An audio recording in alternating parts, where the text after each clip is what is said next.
নফল। বারবার হজ করা কি জীবনে একবার করে ফরজ, কিন্তু বারবার নফল, বারবার হজ করা নফল হয়ে যায়। ঠিক তেমনি জীবনে একবার উমরা করা ওয়াজিব, আর যদি আপনি বারবার উমরা করেন নফল হিসেবে গণ্য হবে।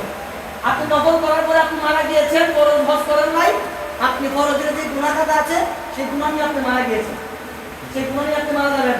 আল্লাহ রাসূলের দরবারে আয়েশা আল্লাহ রাসূল বললেন, হে সাহাবায়ে কেরাম শুনো, তোমরা কি জানো যে মুসলমান যদি হজ না করে মারা যায়, সে হজ স্বাবলম্বী তার ভিতরে আছে, টাকা পয়সা আছে, সে হজ না করে মারা গিয়েছে, সে ইহুদি খ্রিস্টান হয়ে মারা গিয়েছে।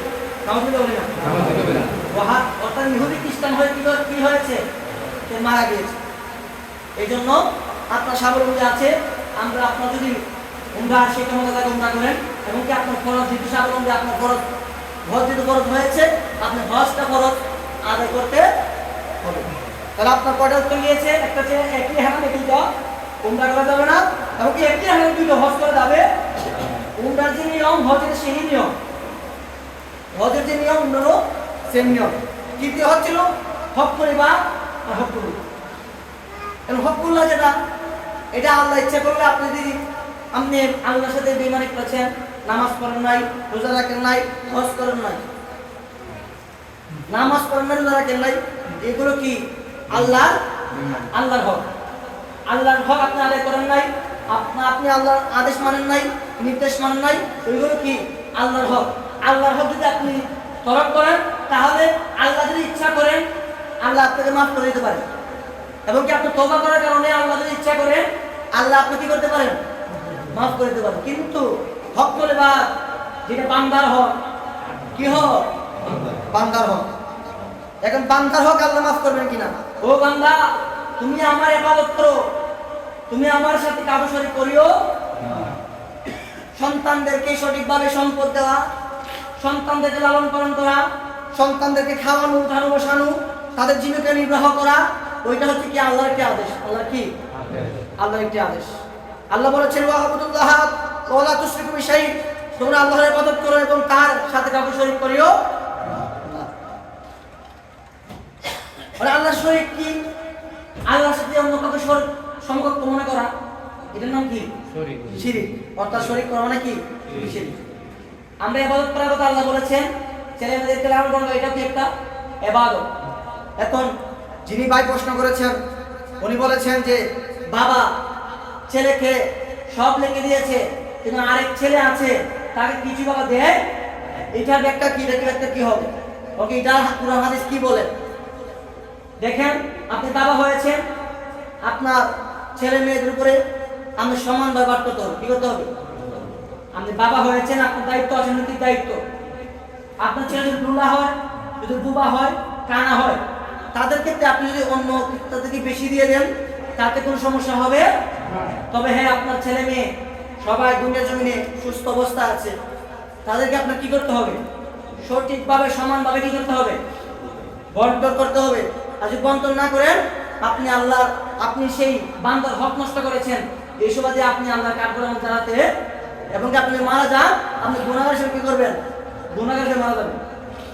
এখন যে প্রশ্নটা করা হয়েছে যে বাবা যেহেতু সন্তানকে দান করে দিয়েছে, সব জীবিত থাকা অবস্থা দান করে তাকে দলিল রেখে দিয়েছে, এবং সে ওটা গ্রহণ করে ফেলেছে, এবং এটার ক্ষেত্রে সে অপর ভাই যদি এসে দাবি করে, তার ক্ষেত্রে শরীয়ত কি ফায়সালা দেবে? জানা দরকার আছে কিনা? আজকে আমার ক্ষেত্রে হতে পারে, কালকে আপনার ক্ষেত্রে হতে পারে কিনা? আপনার এগুলো জানার শর্ত, আপনার আজকে বাবা আছেন, কালকে আপনার মারা যাবেন, আপনি যদি আবার এই কোরআন হাদিসের বিরুদ্ধে কাজ করেন, তাহলে আপনারও সে আল্লাহ কাঠ করে দাঁড়াতে। আমি একটু উদাহরণ দিচ্ছি। মনে করেন আপনাদের দুই ভাই, কিংবা এক ঘরের এক ভাই আর এক স্ত্রীর আরেক মায়ের ঘরের আরেক ভাই। কয় ভাই? দুই ভাই। দুই ভাইয়ের মধ্যে এক ভাই বাবাকে দেখাশোনা করেছে, আর এক ভাই বাবাকে দেখাশোনা করে। যে ভাই দেখাশোনা করেছে তাকে ওনার বাবা সম্পদ দুনিয়া থাকা অবস্থায় লিখে দিয়েছে। কি লিখে দিয়েছে? সম্পদের যেই জায়গার যে কাগজপত্র আছে তার নামে রেজিস্ট্রি করে দিয়েছে। কি করেছে? রেজিস্ট্রি করে দিয়েছে। এবং কি সেও তার বাবা থাকা অবস্থায় সেই রেজিস্ট্রেশন তিনিও গ্রহণ করেছে, এবং কি তিনিও দখল করেছে। কি করেছেন? দখল করেছে। ইসলামে এটা বলা হয় হিবা। নাম কি বলা হয়? হিবা। হিবা শব্দের অর্থ হচ্ছিল উপহার দেওয়া। কি দেওয়া? উপহার দেওয়া।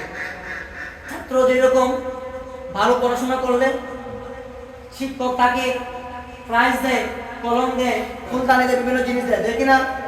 কেন দেয়? সে ভালো ব্যবহার করেছে, ভালো কাজ করেছে, তারা আদেশগুলো মেনেছে, শিক্ষক খুশি হয়ে তাকে কি করেছে? জিনিসপত্র তাকে দান করেছে, তাকে দিয়েছে, উপহার দিয়েছে। ইসলামে ওই দানটাকে বলা হয় হিবা। দান কি বলা হয়? হিবা। অর্থাৎ বাবা রেজিস্ট্রেশন করছে, দুনিয়া থাকা অবস্থায় তাকে রেজিস্ট্রেশন করে দিয়েছে জায়গা সম্পদ, এবং সে ওইটা গ্রহণ করেছে। এই গ্রহণ করাটাকে বলা হয় বাবা উপহার দিতে, হিবা দিয়েছে, তিনিও কি করেছেন? গ্রহণ করেছেন। এইটা শরীয়তে সম্মত। শরীয়তে কি? এটা শরীয়তে জায়েজ। তবে হ্যাঁ, আপনি যে ছেলেকে আপনি ঠকিয়েছেন তার জন্য আপনি কি করেছেন? গুনাহগার হয়েছেন। কি হয়েছে? যাকে দান করতেন তার সম্পদ আপনি তাকে দান করার কারণে সেই সম্পদের মালিক হয়ে গিয়েছে। এই সম্পদের মালিক আর ওই ছেলে নাই। বললাম একটা কথা, আমার কথা করে দেব। সম্পদ যে বাবা দান করেছেন, সব বাবা যেহেতু শরীর অবস্থা, দূরে থাকা অবস্থা দান করেছেন, দলিল করে দিয়েছেন, ওইটা হিবা হয়ে গেছে। কি হয়েছে? হিবা, অর্থাৎ উপহার হয়ে গিয়েছে। উপহার হিসেবে ছেলে যদি গ্রহণ করে ফেলে, এটা শরীয়তে কার্যকর হয়ে গেছে। এবং বাবা থাকা অবস্থায় রেজিস্ট্রেশন করেছে, কিন্তু ছেলে এটা কি করে নাই? দখল করে নাই, এবং এটা গ্রহণ করে নাই। এবং বাবা মারা গিয়েছে, যে সম্পদ বাবা রেখে দিয়েছে কিন্তু গ্রহণ করে না ছেলে, যেমন আমার নামে রেখে দিয়েছে আমার বাবা, আমি গ্রহণ করি নাই, আমার বাবা গ্রহণ করে লাগে, আমি গ্রহণ করে লাগে, আমার বাবা মারা গিয়েছে, এই সম্পদটা ওয়ারিশ হিসাবে সবাই সমান ভাগ করে। সবাই কিভাবে? আওয়াজ দিয়ে বলেন না, সবাই কিভাবে? আমার কথা না বলতে বললেন। সমান কিভাবে? সমান ভাগ করেন।